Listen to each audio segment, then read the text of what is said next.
Welcome everyone to our first edition of Wall to Wall Sports. Uh, as mentioned, got a very exciting guest coming on with me today, and without further ado, we're going to jump right in. We got Nik Gudmundson coming on with us today. Nik, how are you? Good, Cody. How you doing, buddy? Doing good. Excited to have you as my first guest here. As mentioned, to kind of getting set up for this. Been a little while since I've done it, but appreciate you being my first guest here. Yeah, no, I appreciate you having me on. Hey, wait, something just give me one sec. Oh,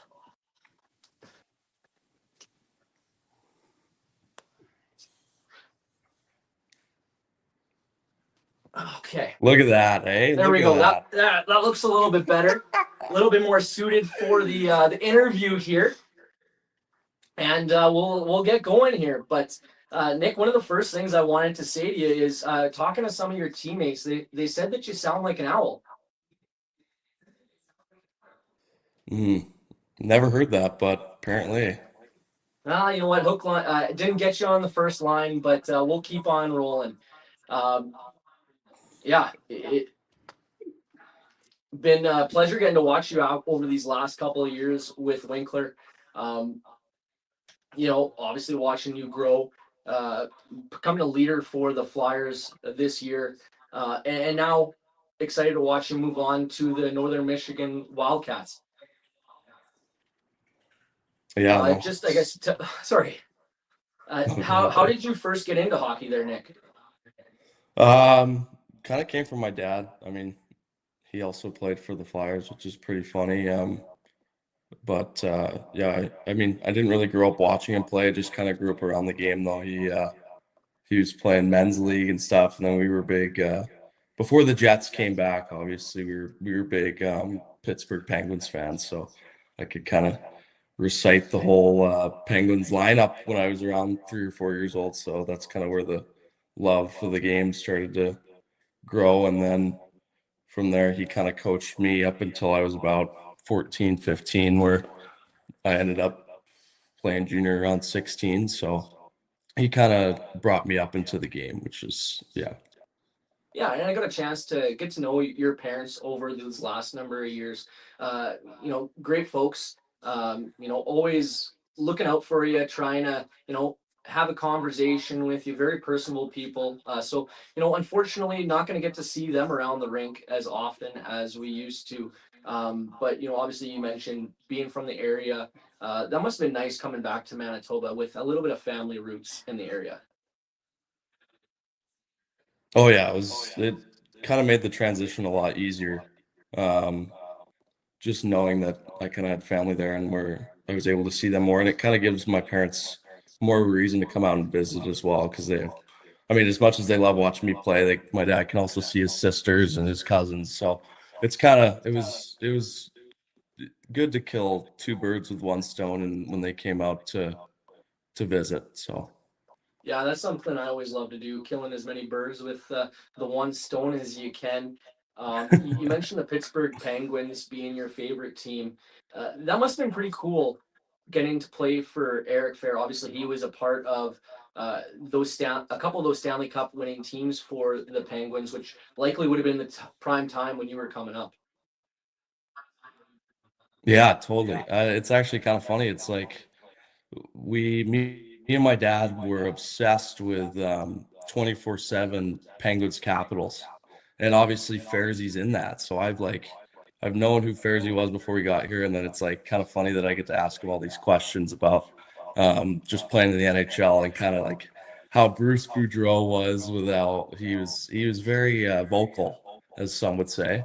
Um, but yeah, it was really cool just kind of getting that experience with Fairsy and getting to know him. I mean, he's such a good dude. So he's just a hockey guy, which it just makes it so much better. It like helps um, our group or the Winkler Flyers really in general just kind of bring the team together. I mean, he's so yeah, he's just a hockey guy, and it just makes it a whole lot easier. So And personally, a guy from Winkler, it was really cool to watch Eric obviously transition from his professional career to now giving back to the local team.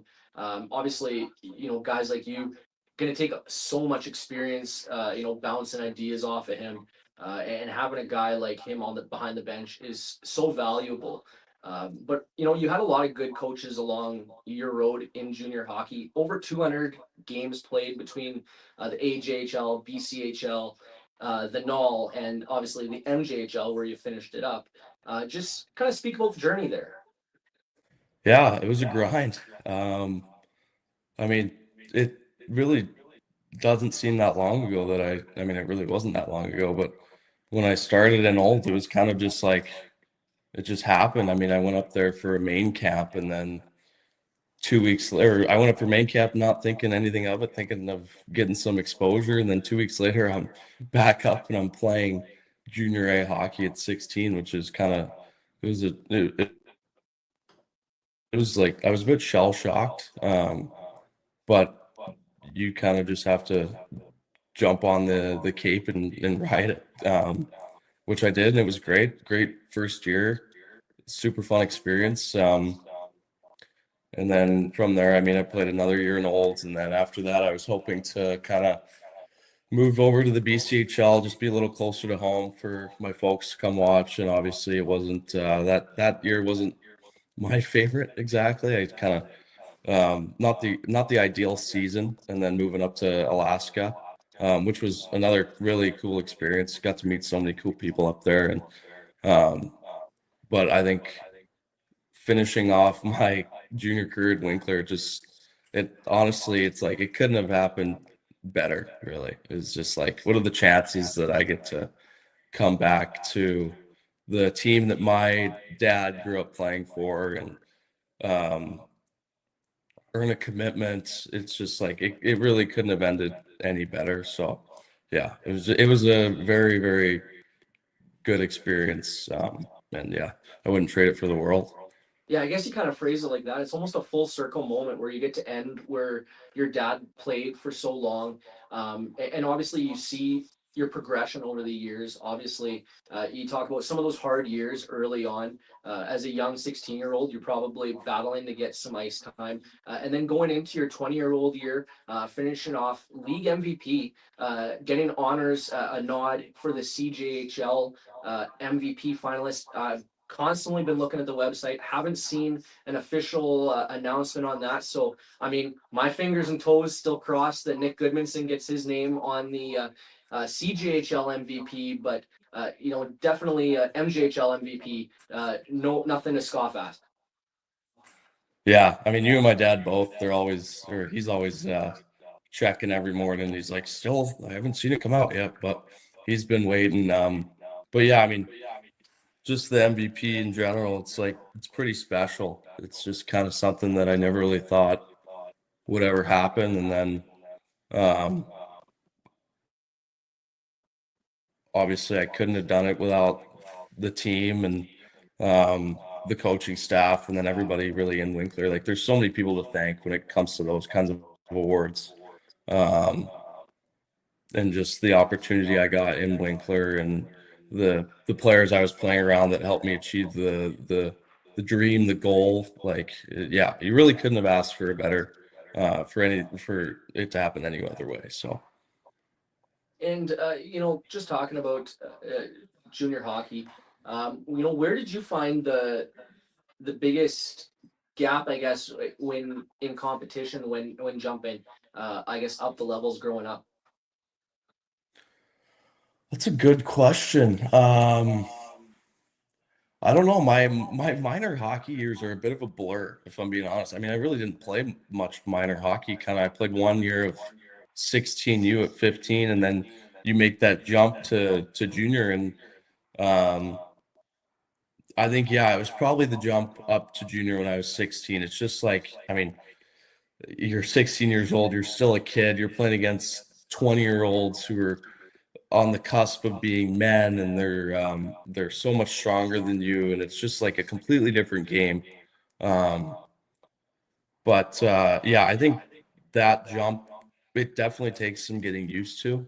I think you could say that for any player that makes the jump to junior at any age. It's just so different. Like, guys go from dominating in high school hockey or AAA 18 or U18, and it's you make the jump to junior and it's completely different. It's for one, you got to make your way up the totem pole and kind of earn your coach's trust to get more opportunity, which I mean, I did that for 5 years and finally got enough trust where Matty Mello would let me play. But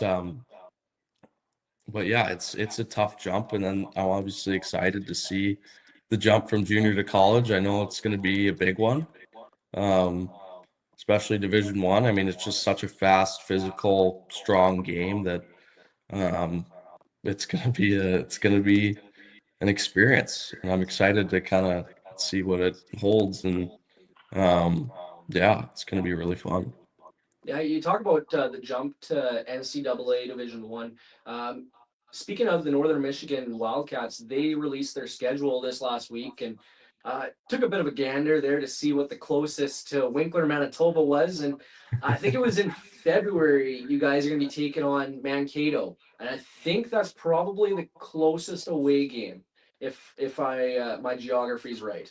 Yeah. I was hoping we'd play against Bemidji, in Bemidji, because I feel like that'd be a little closer for my friends and family in Manitoba. But yeah, I think Mankato will probably be the closest. I know my dad's already planning on going to that game, so or those two games. I'd be But yeah, lying I if mean I the said I schedule didn't came look up out. the Google I Maps to think it see was how far it was.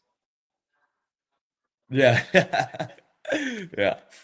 But yeah, the schedule came out today. I mean, my dad told me 2 or 3 weeks ago when the Big Ten schedule was released that we were playing Michigan State, and it's just like holy, like it's crazy. I mean, honestly, I never really thought that this could happen and that I'd be playing a Big Ten school in Michigan State with 10 NHL draft picks. It's just like it's so surreal. I mean, yeah, I really don't know how to describe it. I'm so excited though. I can't wait for the experience and just kind of Yeah, see how it excited to goes. follow your growth there. You know, Nick, who do you kind of model your game after? Obviously, you're a bit of an undersized guy, but a very shifty on your feet.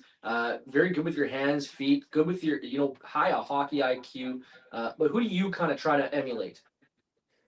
Um, there's kind of like a handful of guys. I mean, skill wise, there's always Kyle Connor. I think Kyle Connor's so nasty. He's such a good player. Just so crafty. Like he's not like he's a tall guy, but he looks kind of skinny. Like he's not. He doesn't seem like the biggest dude. And then um, a guy on the Kraken, Jaden Schwartz, who I honestly think is one of the smartest hockey players in the NHL. It's just like I watched this guy play. He's probably my height, and he's the net front guy on the power play, and he probably makes the smartest plays on his team. It's just like you kind of as a smaller guy, you try to watch those guys that are around your size and see their habits, and it's like you watch him, you watch Connor Garland. Connor Garland's just so crafty, shifty, um, in the offensive zone. So yeah, there's always those guys. I mean, you always want to emulate, or you want to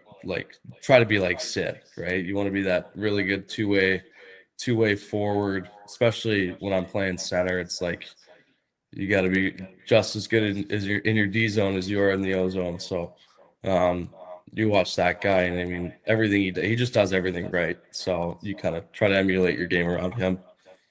And one thing I always like, you listen to some of the other media guys, they talk about Sid and they kind of say he's like the most elite grinder there is. And I kind of like that comparison because you talk about all the things he does, and he really does do everything. He's not afraid to go muck it up in the corners. You see him mix it up from time to time. He doesn't drop the gloves all the time, but, if he needs to stand up for a guy, you don't like to see him do it, but he will. But Totally. speaking of dropping the Yeah. mitts, I mean, he's competitive, right? yeah, he is. You gotta love it. But speaking of dropping the mitts, there, Nick, Yeah. watching your fire, there was a couple times I was a little surprised we didn't see you drop the mitts, find a willing dance partner, because seeing your energy, I know. I would imagine it would have been a good one.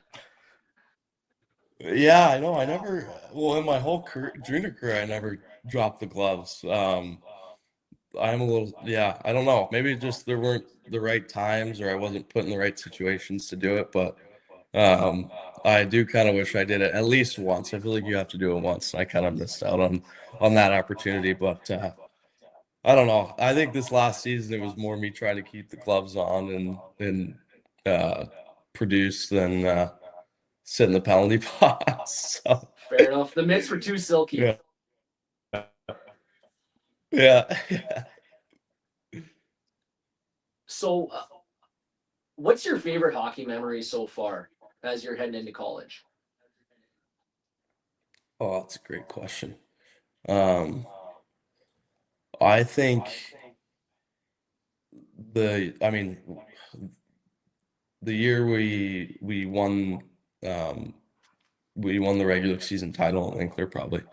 Um, I mean, there's always those like, oh yeah, I won a 14U tournament. Those are fun, but like just when I get into the more competitive leagues, it's like it's so hard to win. It's so hard. Like, and it it showed. I mean, we were the best team in the regular season, and we get swept in the second round. It's like it's so hard to win. But I think that year, it was really special. We had a really special group. I'm very upset we couldn't get the job done. But that was the most fun I've had, I think, playing hockey. It's just like we knew we were going to win every game. It's just the confidence that our group had was incredible. Um, like we would go down a goal or two, and we just knew we were going to come back. It's crazy, just like the mentality that our group had. It was really really cool. But sadly, yeah, we couldn't get the job done, and probably going to live for that for a while, and wish we had. But that was probably my favorite hockey moment. Was kind of um, doing that with that group of guys. Fair enough. I mean, it was a wonderful experience watching you guys. Um, yeah, game of inches, and it was such a tight series from what I remember against the Blizzard there. Um, and they just, their goalie got super hot at the right time, and Mhm. I mean sometimes a playoff series that's the difference. And when a guy is just super subhuman, I mean, what are you gonna do? Yeah, exactly. They just suffocated us a bit. It was just I don't know. We felt like we didn't have a whole lot. I mean, I know guys were battling injuries, but every team battles injuries. I mean, I know I missed the whole first round of that playoff. Um, and then going into that first game against Norman, I mean, that was my first playoff game in my junior career.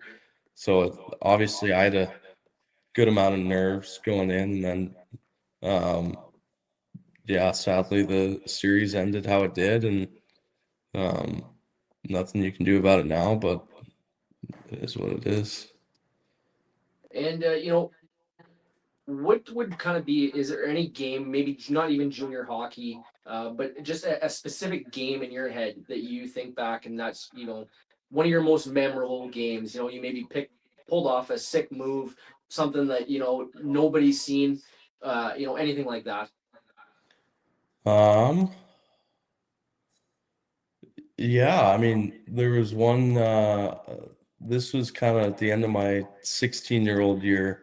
Um, I'd finally kind of caught my stride at the end of the year. I was really feeling more and more comfortable playing on like a top line, getting more ice time and stuff. And that team was not very, we weren't very good. I mean, we won maybe 11 games that year, but every win felt like it's almost like it felt like you won a championship. I mean, guys were so happy that you could kind of get a win. And then I remember we were playing in Canmore, and my dad was in town watching because we had it was either 2 or 3 games left in the season, and there was one. There was about 30 seconds left, and my buddy just rips a pass. I'm sitting at the far blue line, just cherry picking. I don't know how I got there, I just turned the brain off and just started backpedaling, and he fed me with a pretty sweet sauce from like below the goal line in our own end. And I go down and I'm like eyeing up the goalie, sizing him up, and I almost toe pick. And I'm like stumbling around. Probably the goalie was like, "Oh, what are these head fakes this guy's doing?" And I ended up going backhand roof. But I mean, I don't know. That was probably one of the nicer moves I've pulled off. Yeah, especially I don't know, just like thinking when I was 16 doing that, it's kind of like, oh yeah, that's a pretty big deal when you're that young playing against those kind of guys. So, Yeah, I especially mean, that year, that league was so good. I mean, that Brooks team was pretty incredible. So it's like, I don't know, it was pretty special. yeah, I mean, put it in perspective, I was picking my nose and eating my boogers at 16. So, I mean, you're playing junior hockey. I never did that. So, I mean, yeah, I mean, that would be a top 10 moment of mine. But, I'm sure you got millions of moments like that, especially you talk about, I mentioned over 200 junior hockey games. I mean, there's so many moments that within a season that, you bond with the team. I mean, obviously long bus rides, that's got to be one of the things that, maybe suck in the moment, but, maybe looking back now, those are going to be some of the things you kind of miss. Totally. The best was on the way home after we won. Like, I know, I mean, with this haircut, for one, it was like we decided for playoffs this year, if people don't know, it's like we shaved our heads. And it was after a game we beat Verdun in Verdun. I didn't even play. And we're on the bus back home and the vibes are high, like probably too high because it had ended up with us shaving our heads. But we get on the bus and Charles Bernier, the Frenchman, comes back and him and Lambert walk into practice one day and they take their toques off and their heads are shaved. And I'm like, oh jeez, we're not doing this. There's no way. And I'm like, me and Cam are looking at each other and I'm like, we can't do this. Like, we got to do something else. I'll perm my hair again. We cannot shave our heads. So one thing leads to another. We're on the bus back home and and Charles comes back. He's like, we're doing it tonight. We're shaving our heads tonight. And I'm like, dude, we're not doing it tonight. And he's like, we have to. And he's just pestering and just being a little pest like he is. He's a little pest, especially on the ice. And we ended up, Carlone, who I'm sitting across from on the bus, gets out Chat GPT. So now we're taking selfies and having Chat GPT give us buzz cuts. And all the boys are like, we don't look too bad. Like, we look pretty good. And I'm like, oh, jeez, here we go. So we're on the bus, and I'm like, all right, Cam, if me and you do it, like the rest of the guys will do it. Like they have to, right? So we're like, let's do it. And then we all fall asleep because we're coming back from Verdun. That's like a 4-hour bus, right? So most of the guys fall asleep. And as we're driving into Winkler, we're all looking at each other like, there's no way this is happening. There's no chance. No chance. And we walk in, and then eventually we throw a chair in the bathroom of our locker room, and I sit down first, and Tavi takes the razor straight to my head, and there goes my hair. And I'm like, there's a video of it somewhere, and I'm like shaking, like my legs are just bouncing up and down. I was so nervous. I was like, there's no way I'm doing this right now. And we ended up all doing it, and it was a pretty funny experience. I mean, I'm glad I did it now, but I don't need to do it again. But those are the things that really, bond a group. Obviously, you know, yeah, just a fun activity for the boys that gets them the camaraderie going, especially before a playoff series. You see a lot of teams do that. So, the fresh beans were looking good off the bus Yeah. there, but it's good to see the boys with some hair now. Yeah. Oh, it feels much better. I'll tell you that. I actually look like a respectable human being. No offense to anybody that has a buzz cut. It's just I did not look too good with mine. So So Nick, you mentioned one teammate there in Bernier.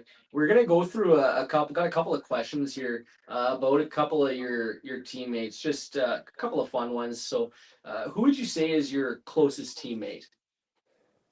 Oh, that's a well. So I sat next to KT Cam Thomas in the locker room. He was my stallmate.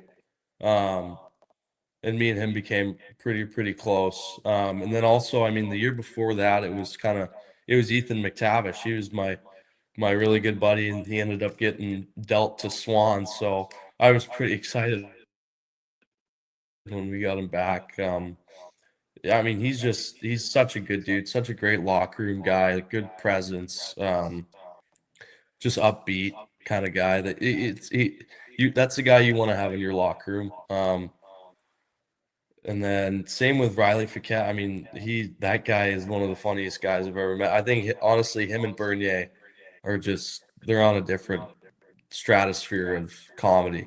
And I don't know how they do it. It's like it almost comes to them. They don't it it doesn't happen. It just comes to them. I don't know how it happens, but um yeah, those two and Cam, I mean Cam's just the ultimate teammate.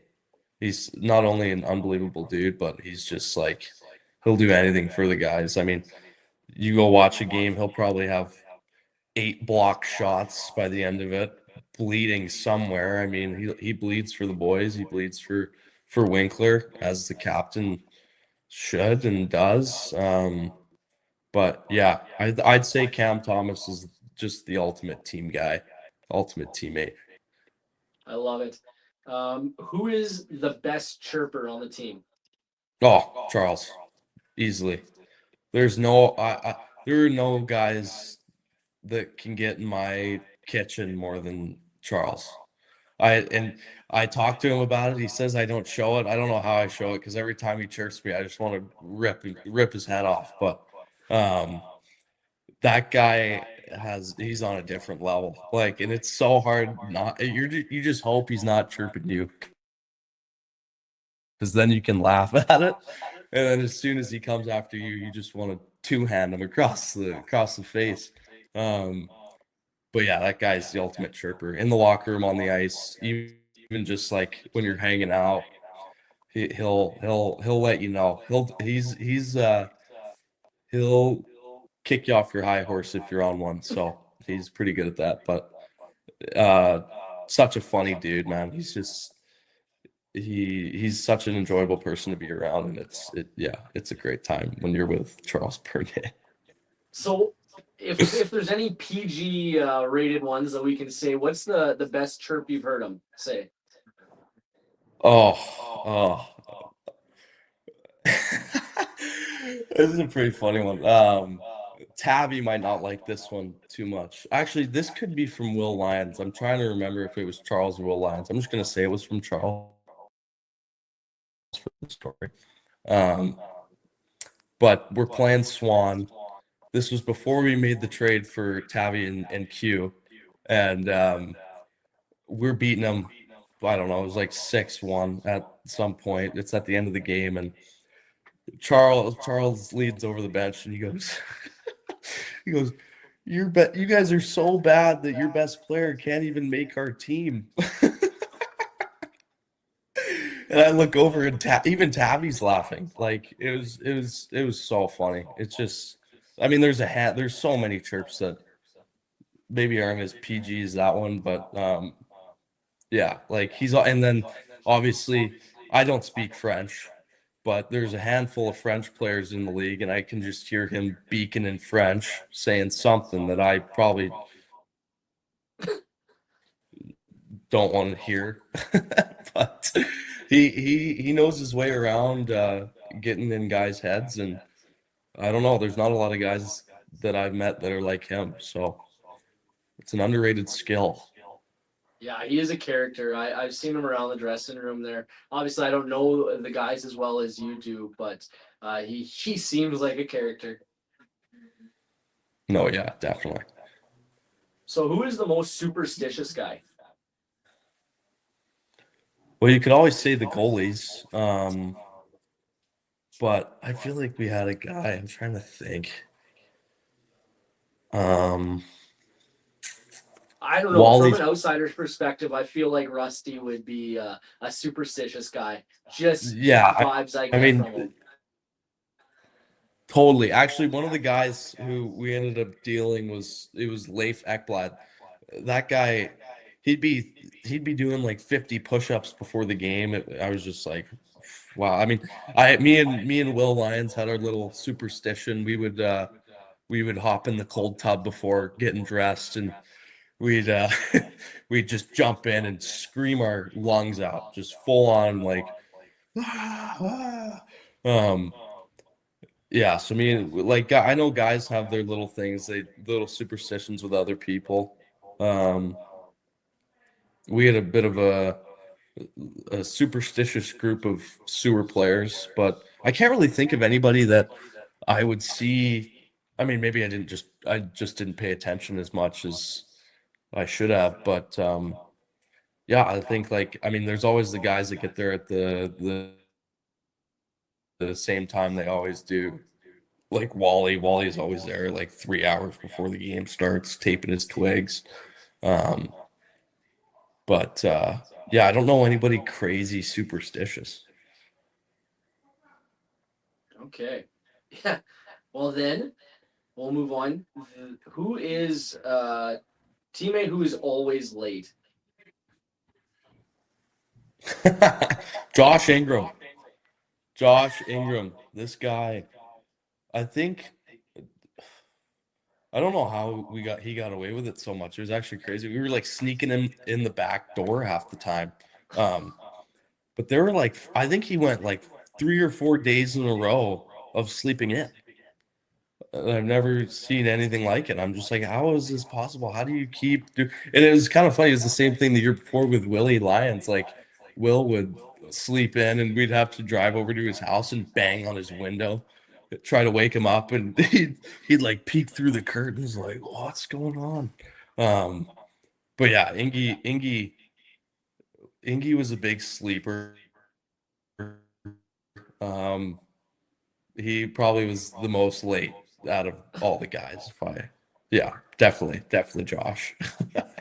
How is the coaching staff with that kind of stuff? They pretty strict with that, like repercussions, or Oh yeah. I mean, if you were late and they caught you, you weren't practicing, which is obviously it's a valid punishment. It's like, yeah, if you're not gonna act like a pro, it's why are you gonna get on the ice, right? So, um, yeah, I don't know how Josh got away with it. Good I on might him. have just lined you up to sewer them so bad for next year. I know. Hopefully, I mean, Matty Mello, yeah, might be a bad look here. Sorry, Yeah, Josh. sorry there, Josh. Uh, and favorite rink to play in? Maybe this one's a bit of a layup. Yeah, I mean, can I do from like my junior career? 100%. Yeah, this doesn't have to just be Winkler. Okay. I'll do from from my time in the AJ. Um, I mean, there's obviously Brooks. It was the nicest rink in the league.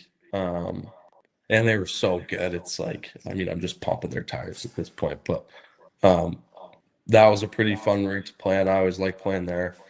Underrated is Canmore, and it's only one side. They only have seats on one side, but they get all the crazy Australians who are Okay. just so rowdy, and they are so loud. Um, so that was a pretty fun place to play. I like playing there. Um, Fort McMurray was pretty crazy too. That was a loud place. And then in the Knoll, Fairbanks, easily. Just the craziest barn I've ever played in. Like, you've got fans pouring beer on the opposing team.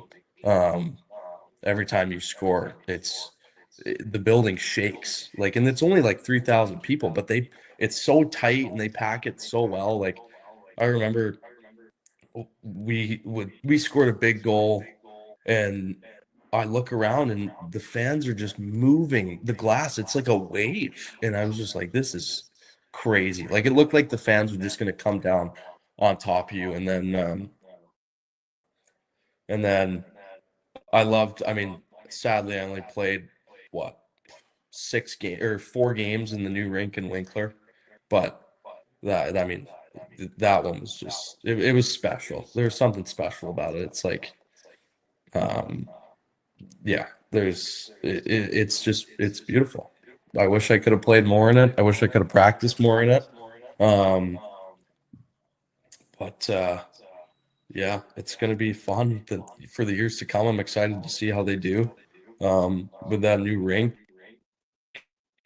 and I'm excited to see them recruit and use that as some little candy for the recruits to come in.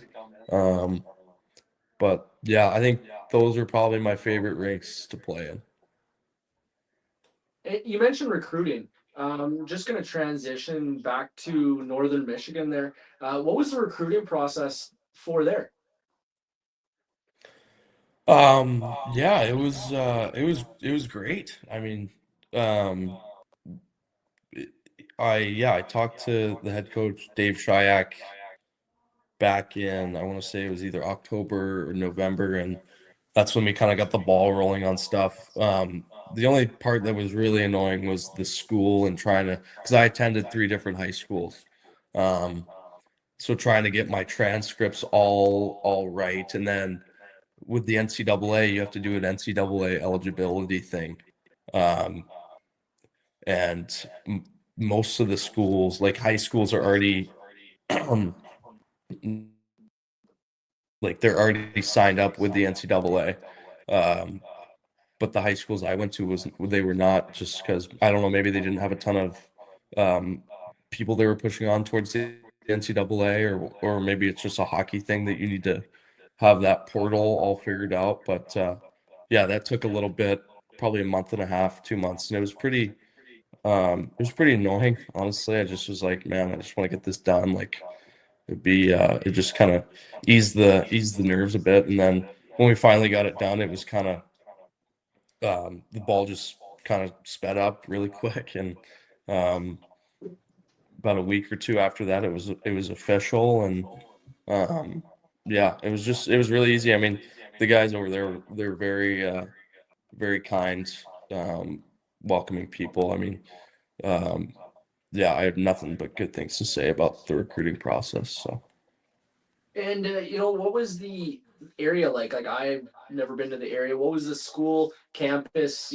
Obviously, I'm assuming when you went there, you get to take in a game and kind of see the environment there. Yeah, it's funny you say that. I've actually never been there. Never been there. Um, so I will be going there for my first time at the end of June. But um, I do know guys that have played there, and they said they love it. Like it's a small town. You're on Lake Superior, I think. They said it gets cold, but I mean, I've been playing in Alaska and Manitoba and Alberta for the last 5 years. Like, how much colder can it really get? Um, but I don't know. I'm excited to see what it's like out there. I've heard the summers there are beautiful. There's beautiful beaches on the lake, and you can go cliff jumping and hiking and all kinds of stuff. So that's kind of stuff I'm into, which will be good. And I know I'll probably be pretty consumed with the whole hockey and school part of it. And may not be able to experience as much of the surrounding area as I want to, but um, yeah, no, I'm excited to kind of just get over there and see what it's all about. I mean, they've sent me like the recruiting video, and I get to see all the like the locker room and everything around there and the rink and stuff. So it looks pretty cool. And at the end of the day, you're going to play hockey, and that's what I love to do. And I'm excited not only for the hockey part, but the socialization and kind of get back into going to school again and meeting new people. So it's gonna be fun. Oh, that's exciting. What's your major? I'm not much of an educated guy, so I don't know if that's something you have to pick right away, or Yeah, as of right now, it's business. I'm thinking about I, I'm thinking about maybe just kind of going in undecided though for the first semester and just seeing what happens. Just because, like, I mean, I've been playing hockey all my life. Maybe I don't really know what I like. So, I don't know. I think going there, taking a couple classes, seeing what um, tickles the fancy a bit, and maybe picking something up from there. But I think I'll start with business and kind of just see how that goes. All right. Well, obviously, I've been excited to have you on here, Nick. I've taken enough of your time. Again, appreciate you coming on with me. Just as we're kind of wrapping up, I do have a couple of last questions for you. What's next this summer before you head into the NCAA? What do you like on just kind of Just, fun, or I what are guess, we off talking season here? Just training, training? anything you got to do or getting anything you're doing before you head out to Michigan? Yeah, yeah. I mean, there's obviously the training part of it. It's kind of a 6-day a week program that the university has me on. So I'm doing that. It's a grind, and then obviously I'm working as well, because I need a little bit of money for college. Um, and then yeah, that's about it. I mean, going to a couple concerts, turn 21 here in a couple days, so um, yeah, and then just hang out with family. I mean, my brother's going down. He's going to university at Cal Poly down in Southern California. So I think I know where my parents will be visiting.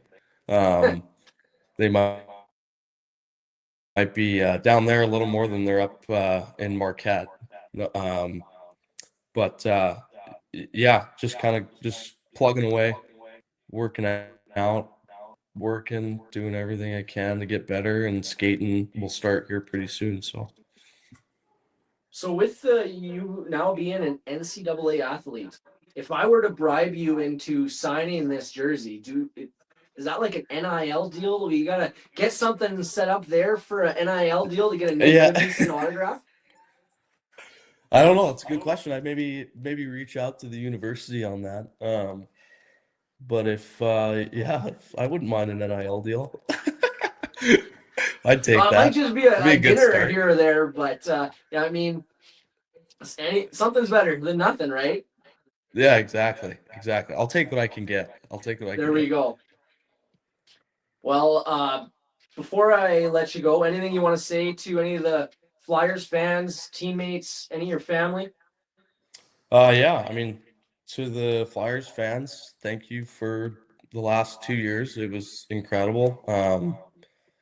The town of Winkler in general, it was so welcoming. I've met so many incredible people. Um, I've had incredible billets there, met all the incredible billets. They do such a good job for the players, and so they just are so welcoming into their homes for those guys. And yeah, to I'm gonna miss all my buddies. Obviously, it was pretty heart wrenching to leave them. I mean, as you know, we did a little hoorah in Calgary at the end of the year.